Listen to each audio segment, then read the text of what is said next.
Hello दोस्तों, आप सबका स्वागत है आपके अपने एजुकेट चैनल में। मैं अंकित कुमार, इस चैनल का होस्ट और आप सबका दोस्त।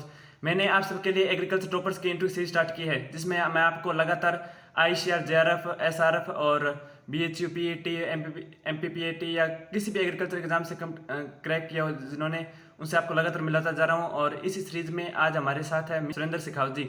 आज हम इनके एक्सपीरियंस के बारे में जानेंगे, इनके स्ट्रगल के बारे में जानेंगे। ये राजस्थान के अंदर फर्स्ट रैंक आया था, तो आज इनके बारे में सब कुछ जानेंगे। और आगे बढ़ने से पहले अगर आप हमारे चैनल पहली बार विजिट कर रहे हैं तो एजी गुरु यूट्यूब चैनल को अभी सब्सक्राइब कर लीजिए और बेल आइकन को ऑन कर लीजिए, ताकि आपको इस तरह के एग्रीकल्चर टॉपर्स के इंटरव्यू सीरीज और एग्रीकल्चर एंट्रेंस और जॉब अपडेट सबसे पहले मिलती रहे।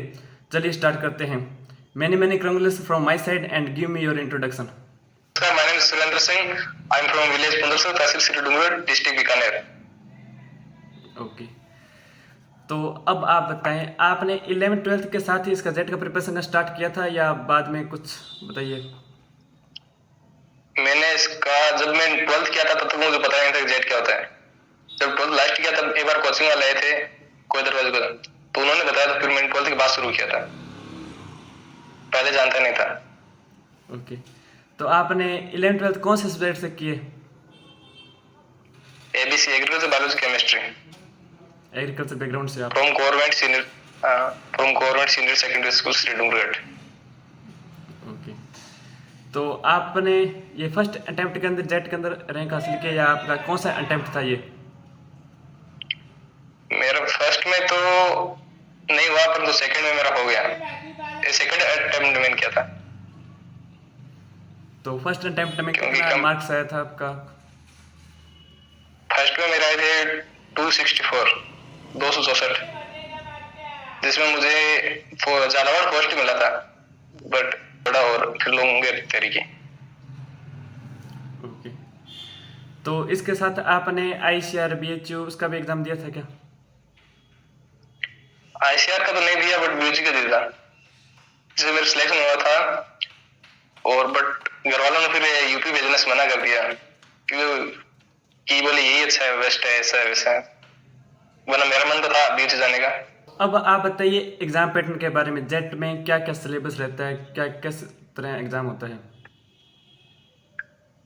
जेट में एग्रीकल्चर, बायोलॉजी और केमिस्ट्री, इन तीनों सब्जेक्ट में अगर हमारी पकड़ मजबूत है तभी हमारा सिलेक्शन होता है। किसी एक सब्जेक्ट पे पकड़ मजबूत होने से सिलेक्शन नहीं होता है। तो इन तीनों सब्जेक्ट को ही पढ़ना पड़ता है। एग्रीकल्चर में जैसे एनिमल हस्बेंड्री हो गई, हॉर्टिकल्चर हो गई, एग्रोनॉमी हो गई, सॉइल साइंस। और केमिस्ट्री तो एग्रीकल्चर में जो स्टूडेंट होता है उनको सबसे ज्यादा प्रॉब्लम आती है केमिस्ट्री में और बायोलॉजी में, क्योंकि हमारी 11th और 12th में जो केमिस्ट्री और बायोलॉजी लगती है वो जेट में पूरी बदल जाती है, क्योंकि जेट में नीट और पीएमटी वाली बायोलॉजी और केमिस्ट्री लगती है, तो उसमें सबसे ज्यादा दिक्कत होती है। ओके, तो आपके टोटल कितने मार्क्स में से कितने मार्क्स आए थे और रैंक के बारे में बताइए। मेरे सेकंड अटेम्प्ट में मैंने 480 का पेपर होता है, जिसमें 120 क्वेश्चन होते हैं, उसमें से मेरे 410 नंबर थे, 480 में से 410। और ऑलर मेरी 8th रैंक थी यूआर कैटेगरी में, यानी जनरल में, और ईडब्ल्यूएस कैटेगरी में मेरे फर्स्ट रैंक थी। ओके, बहुत ही अच्छा।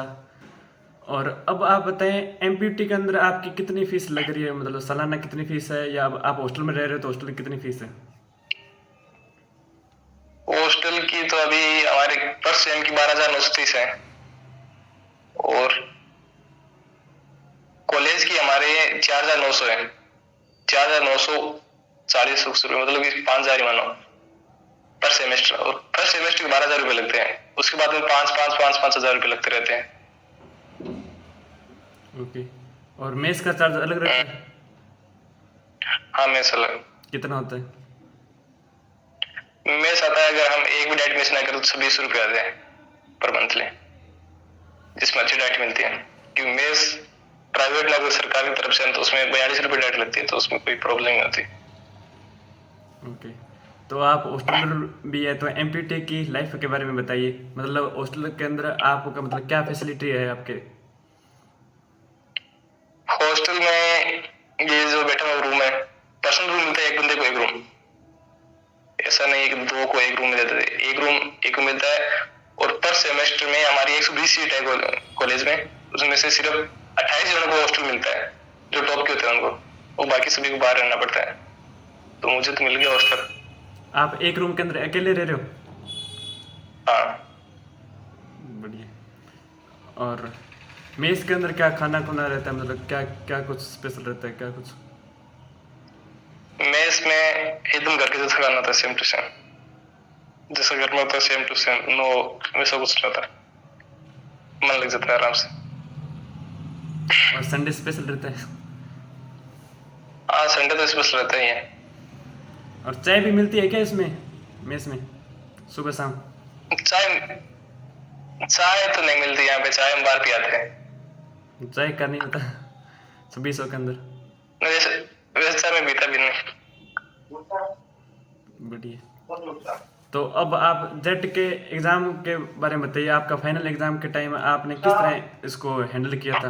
आप नेगेटिव मार्किंग से कैसे बचे थे? इसकी क्या है कि मैंने तैयारी लोन की थी, तो मेरे सेल्फ नोट्स थे। इसके अलावा मैंने एनआर सुंडा पढ़ी थी, प्लस कोचिंग का भी लिया था सारा। तो इस अगर सेल्फ नोट्स थे तो उनको रिवीजन बार बार किया, पूरे साल पढ़ाना, तो इतना लोड नहीं है लास्ट टाइम। वैसे नॉर्मली 8 से 10 घंटे तो पढ़ना पड़ता है। अगर जेएट क्लियर करना है तो 8 से 10 घंटे तो पढ़ोगे तभी होगा, वरना तो होगा ही नहीं। यहाँ पर आप बताइए, आपने केमिस्ट्री को कैसे स्ट्रॉन्ग किया? मतलब आपका स्ट्रॉन्गेस्ट सब्जेक्ट कौन सा? एग्रीकल्चर था, बायोलॉजी था या केमिस्ट्री था? मेरा सबसे स्ट्रॉन्ग सब्जेक्ट था एग्रीकल्चर। जब मैंने तो ऐसा तो समझ आता नहीं है, केमिस्ट्री में बिल्कुल जीरो थी, तब मुझे हाइड्रोजन का मतलब था, रिलेट तो यही है। और इसके बाद मैंने रेगुलर उसको पढ़ता गया। तो सबसे ज्यादा मेरे सही 40 में से 40 क्वेश्चन आते हैं केमिस्ट्री के, तो 40 में से मेरे 40 क्वेश्चन सही हुए। एक क्वेश्चन वो डिलीट हुआ था, तो रैंक आई वो भी केमिस्ट्री की वजह से आए थे। और इस बायो तो क्या रटने को रट लेते हैं, एग्रीकल्चर भी समझने का रटने सब्जेक्ट है, परंतु केमिस्ट्री को हम समझेंगे तभी होगा वो। तो सबसे बेस्ट हो रहा, रैंक भी उसी की बदौलत है, केमिस्ट्री की बदौलत आई थी। हाँ, क्योंकि एग्रीकल्चर वालों का केमिस्ट्री बहुत वीक होता है, तो आपका केमिस्ट्री स्ट्रॉन्ग था, इसी कारण आपका रैंक बन पाया। तो जेट में ऐसा केमिस्ट्री आता भी नहीं है ज्यादा हार्डली, पूरा का पूरा एग्रीकल्चर से जुड़ा हुआ था, एक तो क्वेश्चन ऐसे आते हैं। तो केमिस्ट्री और इन सभी सब्जेक्ट के लिए 11th और 12th बुक्स में से कितना कितना पोर्शन जेट के अंदर रहता है? एग्रीकल्चर का रहता है पूरा 40 का 40। 11th बुक 70% रहता है 11th की बुक्स में से, आता है 70%, और 30% आता है 12th की बुक से। और बायोलॉजी में आता है सिर्फ 10%, 11th और 12th दोनों से 10% आता है, 30% आता है बाहर से, नीट वाला, जो हमारे पोर्शन नहीं लगता।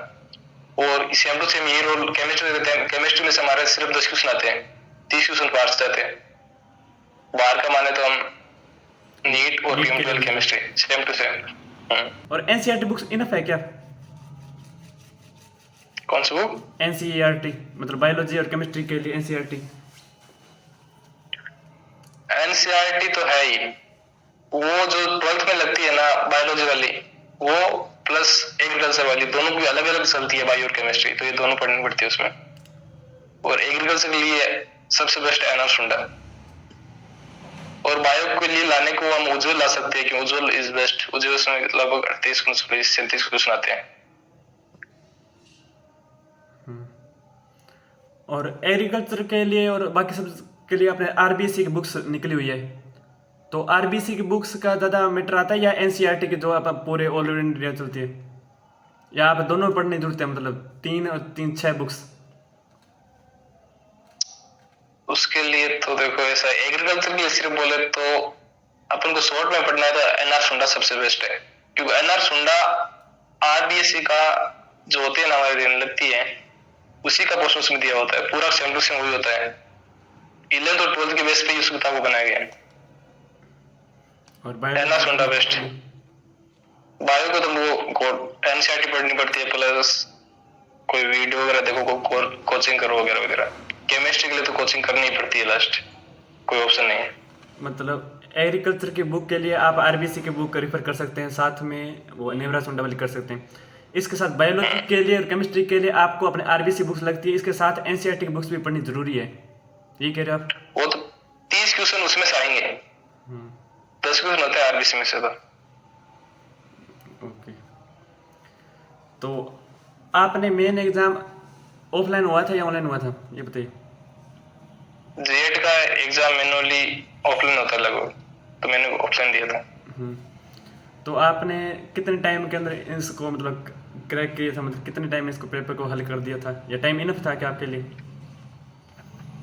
पेपर आता है लगभग 2 घंटे, 1 से 2 घंटे का होता है। तो उसमें क्या होता है कि ज्यादा क्वेश्चन करते, एक क्वेश्चन किया उसको बस ओमार में छाप देते हैं, दूसरे के साथ ऐसा नहीं करना चाहिए। एक बार हमको फर्स्ट राउंड करना चाहिए पूरा, फर्स्ट ले लास्ट तक। जो नया है उसको छोड़ दो, दिमाग खराब ना हो। एक बार दूसरा राउंड दो आप, दूसरे राउंड जैसे हो जाए उतने आप, जब तक 1 घंटा हो चुका होता है तो उनको आराम से आधे घंटे में भर दो आराम से, ताकि क्वेश्चन ज्यादातर ये होता है कि ओमार सीट गलत हो जाती है। जेट में जो लोग ही तैयारी करते हैं ज्यादातर कोचिंगों में, उनके लिए सबसे बड़ी प्रॉब्लम होती है कि उनकी ओमार सीट गलत हो जाती है वहां पे, क्योंकि पेपर जितना पढ़ते हैं उससे कभी सरल आ जाता है, कभी हार्ड आ जाता है, तो हार्ड बढ़ा जाते हैं। और ओमार सीट मैक्सिमम मेरे साथ भी ऐसा ही हुआ था, मेरा साथी था उसके साथ ऐसा ही हुआ। रैंक तो क्या सिलेक्शन भी नहीं होता बाद में। तो ओमार सीट भरते थे हम, सबसे ज्यादा ध्यान रखने की वो होती है। तो 2 राउंड लो और 2 राउंड के बाद उसको भरो ओमार सीट। उसके बाद में क्या है कि एक राउंड थोड़ा बहुत और ले लो, 5-7 क्वेश्चन। ज्यादा हो सके क्वेश्चन करने से ज्यादा ये ध्यान रखना चाहिए कि हमको क्वेश्चन छोड़ने भी आने चाहिए, क्योंकि कुछ क्वेश्चन ऐसे आते हैं हर पेपर में 10-12 जिनके हाथ में नहीं टच भी नहीं करना था। उनको टच करोगे तो आप इसका मतलब रैंक से बाहर होते जा रहे हो। बढ़िया। यानी कि आपके टोटल कितने क्वेश्चन आपने अटेम्प्ट किए थे, मतलब कितने किए आपने, मतलब? मैंने मेरे टाइम किए थे 112। 120 में से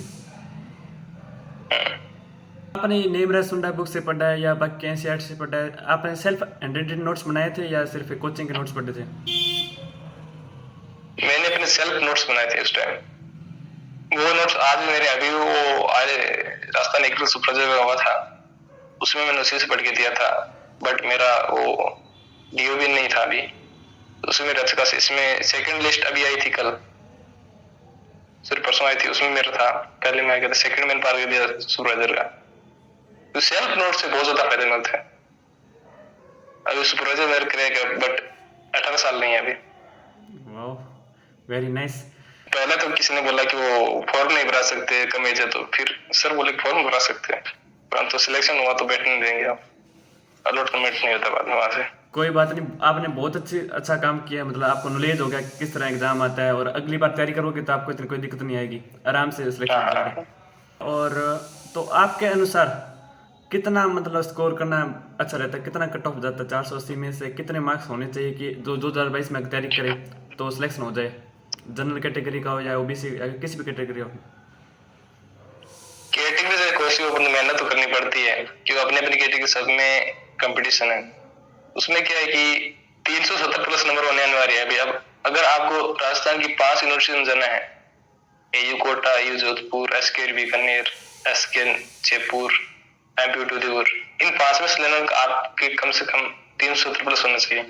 जो हमारे टाइम गई थी मेरिट 383 इसकी, आरसीए की, एमपीयूटी की बात कर रहा हूं मैं, तो 370 प्लस तो होना ही चाहिए। और 2021 में कितनी गई थी? 2021 में अब की बार सबसे कम गई थी, अब की बार 257 नंबर वाला यहाँ पे बढ़ रहा है। 270? 257। 257 है, यानी कि पहले 2020 में 383 थी और अब 270 हाँ, में गई। लगभग 150 नंबर का फर्क। इतना कट ऑफ कम गया, वो क्या हुआ था अर्जुन? क्यों हमारे पेपर हार्ड आ गया था, मतलब आपके टाइम इजी था पेपर और आपके टाइम 2021 में हार्ड था पेपर? उसमें क्या होता है कि हमारे टाइम तो कोरोना था नहीं, तो हम सभी कोचिंग में पढ़ते थे, कोचिंग में तैयारी करते थे। 21 वाले में कोरोना था, तो सभी बच्चे क्या घर पे बैठ के तैयारी किए ऑनलाइन। तो ऑनलाइन और ऑफलाइन में तो इतना फर्क आ गया, और पेपर तो इजी भी था इस बार, ऐसी बात नहीं है, जैसा पेपर था वैसे। बढ़िया। तो अब इसको देख रहे हैं अब कमी जूनियर्स, तो आप इस भरोसे मत बैठना कि पिछले साल इतनी कम कट हो गई तो अब की बार कम जाएगी, क्योंकि अब लॉकडाउन क्या? खुल चुका है, सब अनलॉक हो चुका है, सब कोचिंग स्टार्ट हो चुकी है, सब पूरी पढ़ाई बढ़िया वापस पटरी पर आ गई जिंदगी। तो आप अच्छी तरह तैयारी कीजिए, तो आपके मिनिमम 300 प्लस मार्क्स होने ही चाहिए, तो आप जाकर आप सोच सकते हैं कि आप मेरा गवर्नमेंट कॉलेज के अंदर सिलेक्शन हो सकता है। और यूनिवर्सिटी के लिए आपके 330 मतलब 350 350 तक प्लस होने चाहिए मार्क्स। आपका टारगेट हमेशा बड़ा होना चाहिए, ठीक है, तो आप आसानी से क्रैक कर पाओगे। एमपीटी आना है तो 370 हम मिल जाएंगे यहाँ पे। यहाँ पे प्रिडिक्शन कर दिया, मैं आपको कह रहा हूँ 350 प्लस और ये कह रहे हैं 370 प्लस, तो आप इन इसके बीच ही कट ऑफ रहेगी। तो आप 2022 की तैयारी कर रहे हैं तो अच्छी तरह से तैयारी करते रहिए। तो अब आप बताइए, आपका पहले ड्रॉप हुआ था, आपने धल्लाबड़ लिया था, उसके बाद आपने साल छोड़कर आपको ऐसा मतलब फील हुआ होगा कि मेरा साल खराब हो गया, और आसपास गांव वालों ने या मतलब पेरेंट्स को भी लगा होगा कि मेरे लड़के का मतलब एक साल खराब हो गया। तो आपको कैसा उस टाइम लग रहा था और क्या फील हो रहा था, मतलब आपको ऐसा लग रहा था कि अगले साल में सिलेक्शन हो जाएगा क्या कुछ?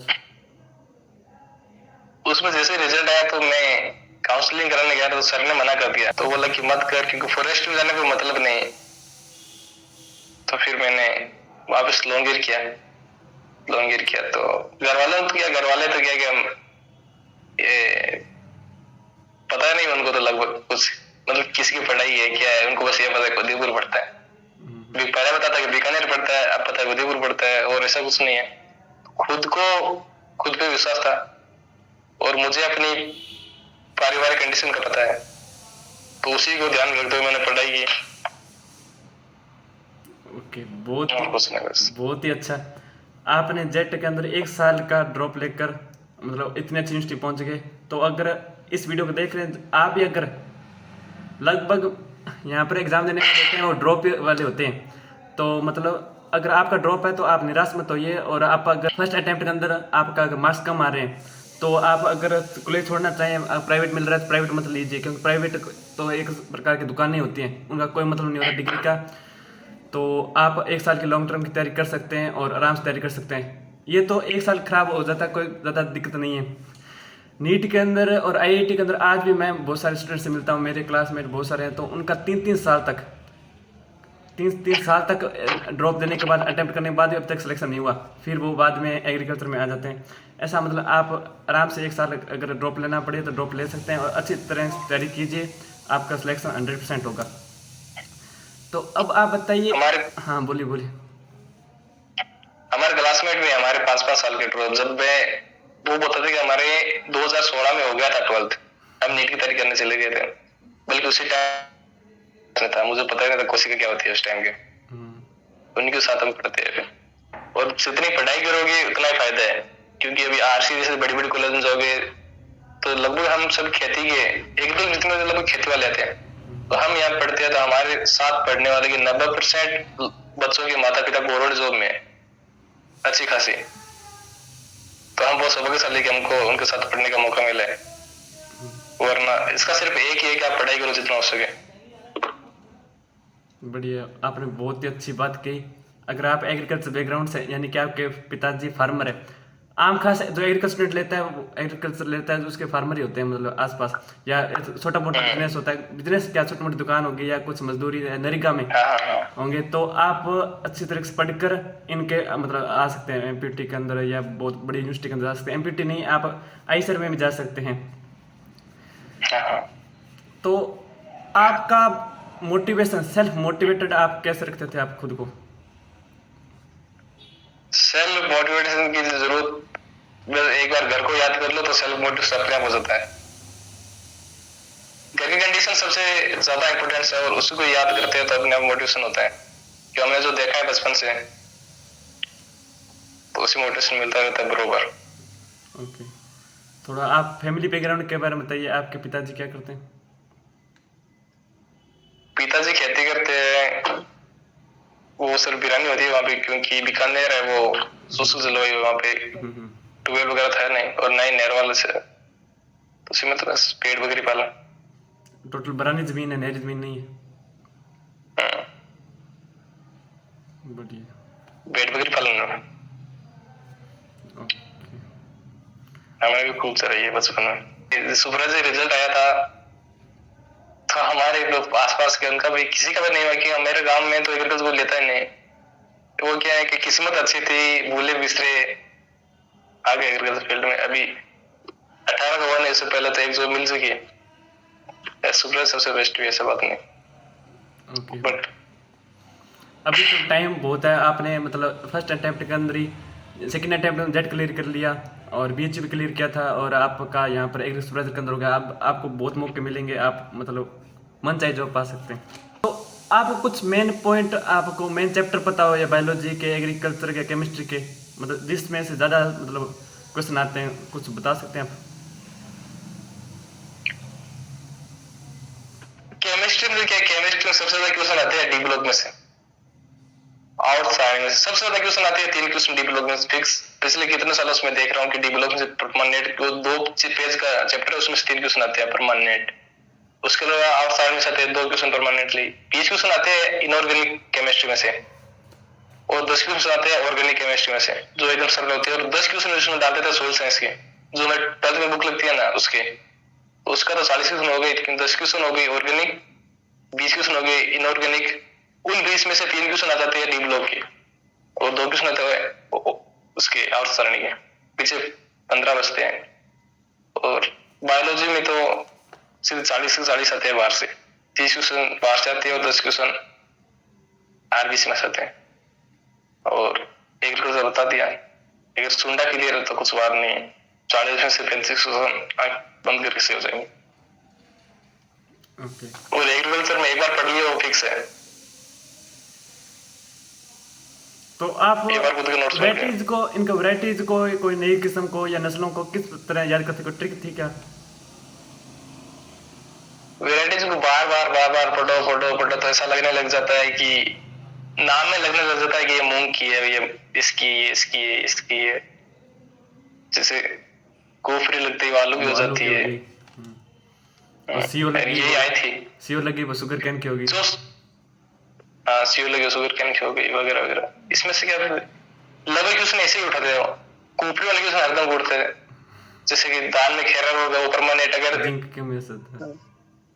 एक क्वेश्चन पक्का है उसका, क्योंकि अगर दाल में खेरा रोग नहीं पूछा जाता है तो जेड का पेपर नहीं ये तो माना जाता मतलब है। ये तो, ये यूनिवर्सल क्वेश्चन कोई है। यूनिवर्सिटी क्वेश्चन है, वो भी लोग गलत कर आते हैं एडवर्टा के, इतना सरल क्वेश्चन।